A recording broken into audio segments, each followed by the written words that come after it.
Alright, what's going on, y'all? And Dead right here again. So today we're going to be doing, I'm going to be showing y'all how to get the best audio and video quality out of your PlayStation 2. And this will work for both the original model PlayStation 2 as well as the Slims. So let me go ahead and show you guys how we're going to do this. So what we're going to be using is we're going to be using component video, like you see here. And that uses the 3 wires of green, red, and blue. Now this specific cable right here, this one's made for an Xbox, just letting y'all know. But if you get a component cable, and you might be wondering, hey, I gotta go get a component cable for my PS2, they're not in the store anymore. If you can find a component cable for a PS3, it uses the exact same thing. So you get a component cable for your PS3, it'll work on your PS2. Let me go ahead and boot up the PS2 and show you guys just how we have to do this. Okay. Switch over. Make sure it's booting properly on my broken PS2.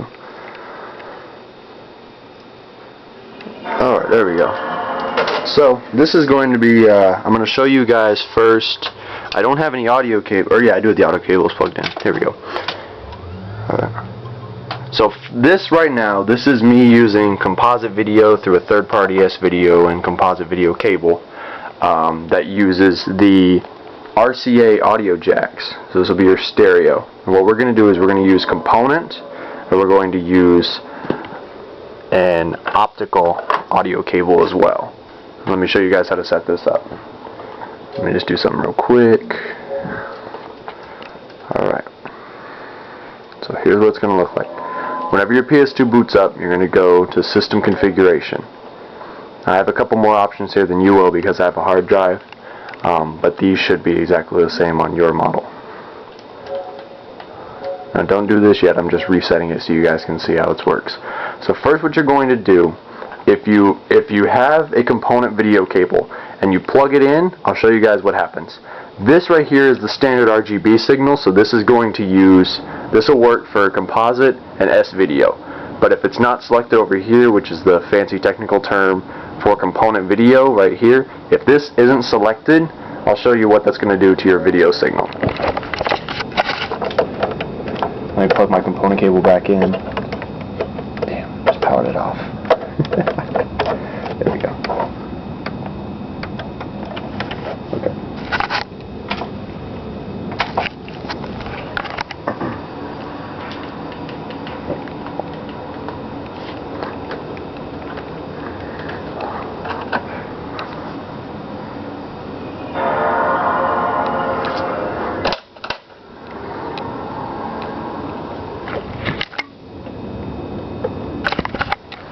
So here it is attempting to use component with the RGB on. It's playing the audio, there's no signal here at all. But if I go over back and switch back over to my standard video input,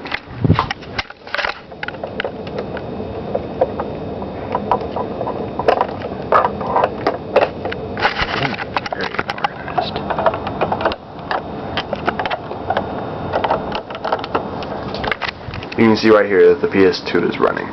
So we're going to go back to the system configuration, and I'll go back to this menu so you guys can see what I'm talking about. So you want to make sure you go to your component video out option, and if I unplug this video cable right here, I plug back in the component cable that I have, go back to our component channel, this is what happens instead. So if you can get to this, you can press X and press left, X again, boom, beautiful crystal clear component signal right there. So if you put it back to RGB, you get this mess. Put it over to component, you get that.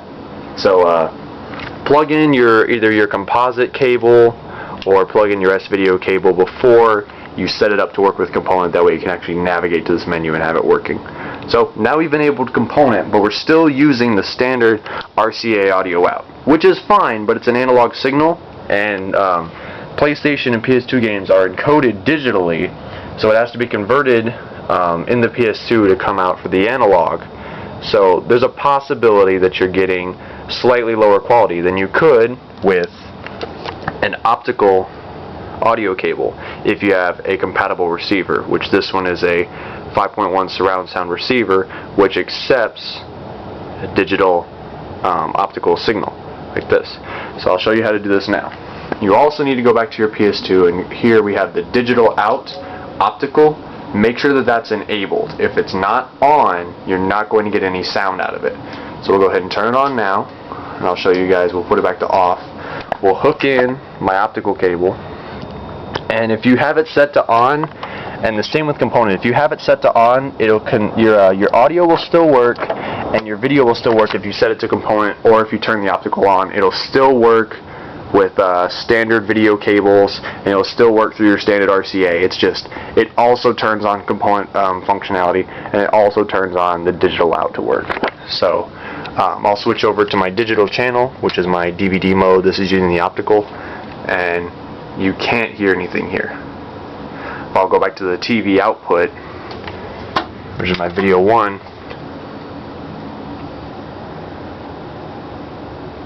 Still not getting any sound out of it. I really thought you could. I gotta do that.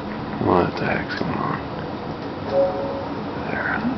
Alright. So now that we have the optical turned back on, now my digital out will bring in that signal. This is on my video 1. There we go. Okay. So yes, that's showing you guys how to do this. If you want to plug in, if you want to have your component, you got to make sure that you go to the component video out and click this mode, not RGB. Then plug in your component cable and see if it's working. If not, go back and make sure that this is in fact on the YCB PBCR PR.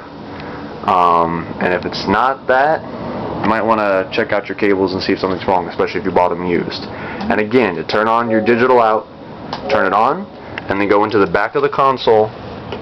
Right here, you can see, if I pull up this cable, there's a little bit of a trap door here. A little bit of a trap door. You have a real hard time seeing it on my camera.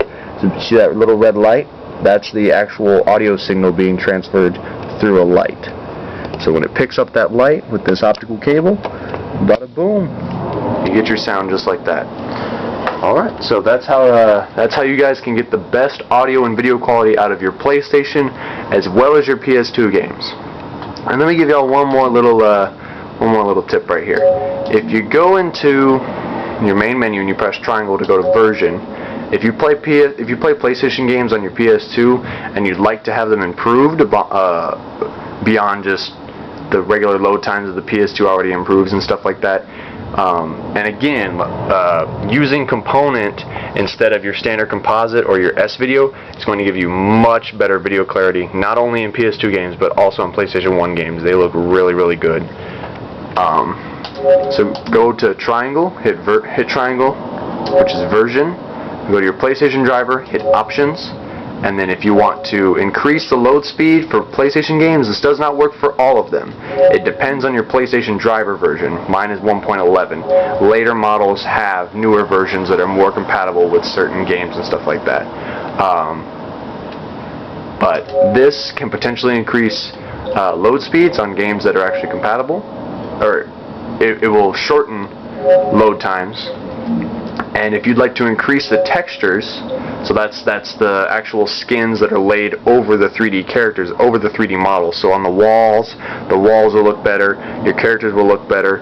Some games actually look a little bit uglier, especially if they're 2D games. You turn on the texture mapping on a 2D game, you're going to get these weird boxy outlines on all the sprites and stuff. I don't recommend doing that. You might want to just stick to disk speed. But either way, both of these are likely to work on most games you try. I know, for example, Gauntlet Legends on the PlayStation, I don't know about with later versions, but I know with my version, will not even boot. It just gets caught at the PlayStation menu. So try these out. If it works, great.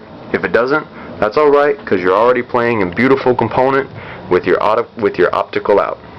Thanks for watching, you guys. Take it easy. And right here, pieces.